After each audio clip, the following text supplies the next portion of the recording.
Hello, I'm the Majestic Junk. Superhero movies.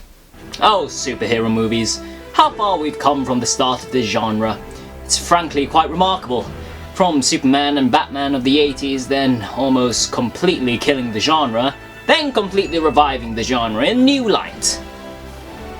It's been a roller coaster to say the least, but to every yin there must be a yang, and that yang being Marvel's competitors, DC. Yes, with Marvel's creation of the cinematic universe, of course DC had to make their own interconnected string of films, with less than impressive results.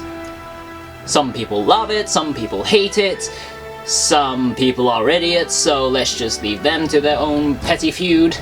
I, for one, just want to see them in their own merit.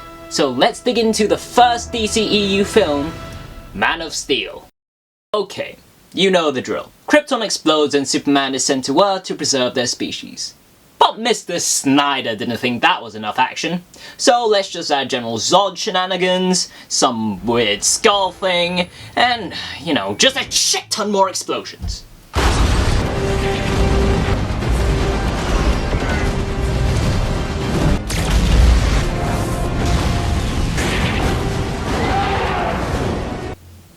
Here's the first problem. Why? Isn't the destruction of the fucking planet enough action? I mean, granted, most of these things kind of tie into the main plotline, but you're giving us so much in the span of 5 minutes. Just give us a goddamn breather! However, there are good things about this intro. The natural wildlife looks awesome, Krypton has its own cool, unique world, Rossa Crow is great, when it wants to be. Seriously, you get stabbed and your reaction is to go like this. Oh! Bitch! But anyways, we finally have soups on Earth and... oh yeah, that's bullshit. Okay. Here's my main problem with the first half of this film. The dialogue is boring. I mean, my god. They spent the first half of the fucking film just talking about Superman less as a character and more as a meaning. Fuckers, if you want to do that, you do it through your characters! How am I supposed to connect to a character that you build up as a god? That doesn't sound interesting to me. That just sounds fucking boring. And when you try to add character, when they try to add character development, mind you, do you know what happens? More fucking action! Yeah, forget about those pesky character buildings. We just have to show how darn heroic he is. Look, some of the scenes are good, but mainly the past scenes. Some of them are good, like the classroom scene where he's trying to get used to his powers and sort of getting weirded out by it, being called a freak. That is character building. But one aspect that brings all this down, Papa Ken sucks! 90% of his dialogue is nothing but building him up as a god. Talk to him like a character! Talk to him like your bloody son, not some goddamn god! Christ, I don't think Mary built up Jesus like this! Okay, aside that bullshit, Clark travels around the world to do stuff. Really isn't clear on that. And it's also here we meet Lois Lane, played by Amy Adams. Sum up her character, the first half of her during the film is pretty good. And she falls for Papa Ken syndrome, so yeah, that sucks. She's a journalist who works at the Daily Bugle, who's called in to take a look at something under the ice, and Clark is also there and just so happens to stumble upon an old scout ship from his old planet. You know, I don't really think Clark knew it would be there. And if he did, how? I mean, I genuinely want to know, like, leave a comment, because, like, I don't actually know. But anyways, Clark goes in and finally discovers his heritage through true Papa's saved consciousness. And I'll admit, this is a pretty cool scene. It gets the exposition out of the way with some pretty neat visuals. And here we have Clark donning the Superman suit, flying around and testing his skills. This is a really good scene. I actually enjoy it. Him finding out his true power, him laughing at the mere excitement and joy and wonder this brings, that is Superman to me. Just something warm but also so powerful. That is the Superman I want in this film. I mean, too bad the cinematography is shit, but, you know, fuck it. But enough of the good bullshit. We got Zod to deal with. He hijacks all the communications on Earth to send a message, with video footage looking shit, but the audio sounding crisp. It's like the opposite of my YouTube videos.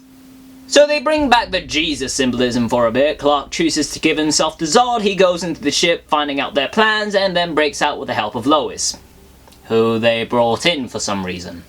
What ensues is another problem with the film. Senseless destruction. Now, that's not to say there weren't any destruction in any other superhero films, but at least they showed they cared. I mean, look at Age of Ultron. At least they tried to get all of the civilians out of the way first before they have that big fight with Ultron. I would have liked something like that. And yeah, there are a few things like that in this film, but it's pushed down to the minimum. And he just doesn't give a shit, from what I can tell. And we get more and more and more of this shit from the rest of the film. Now, to be fair, my god, this is awesome! My teenage bloodthirsty mind cannot handle this shit! I love this shit! Anyways, Zod and his gang use a machine to hump the Earth so they can terraform the planet to make a new one. Supes goes to one end of the Earth, while the army goes to another. They're defeated, sending them back to the Phantom Zone, save for Zod. This sends the General on a rampage, almost killing a family in process. And this leads to one option Superman has, to break General Zod's neck to save the family. This is probably one of the most controversial bits of Man of Steel, and I don't hate it.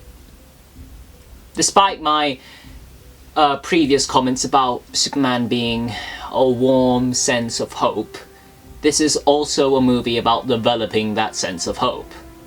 I understand what this film was trying to do when it was snapping Zod's neck.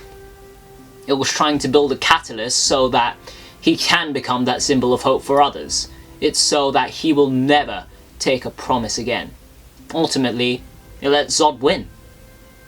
So that's why he never does it again. I loved it. I thought it was a really interesting way to develop that sense of morality.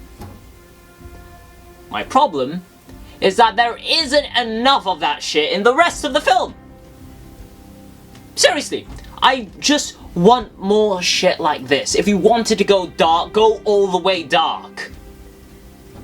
But you also have to keep it in a minimal sense. If you want to make it about the meaning, do it with your characters. That's what I'm trying to say about this film in general. That's what defines a good film. Poignant moments like this. True, you might hate it. And you know what? More power to you. I could probably understand. But I like it. And so we end the film with Clark joining the Daily Bugle. And that's Man of Steel. Okay, it's not as bad as I thought, but it was still kind of bad. Wait. I do know what this film is trying to do, but it falls flat when it doesn't know how to do it all the time. The acting ranges from bland to above average, the story struggles from having too much action and not enough character development, and the characters themselves can be too bland for their own good. If you see something in this film I don't, I'd love to hear it. As for me, this is why I hate Man of Steel.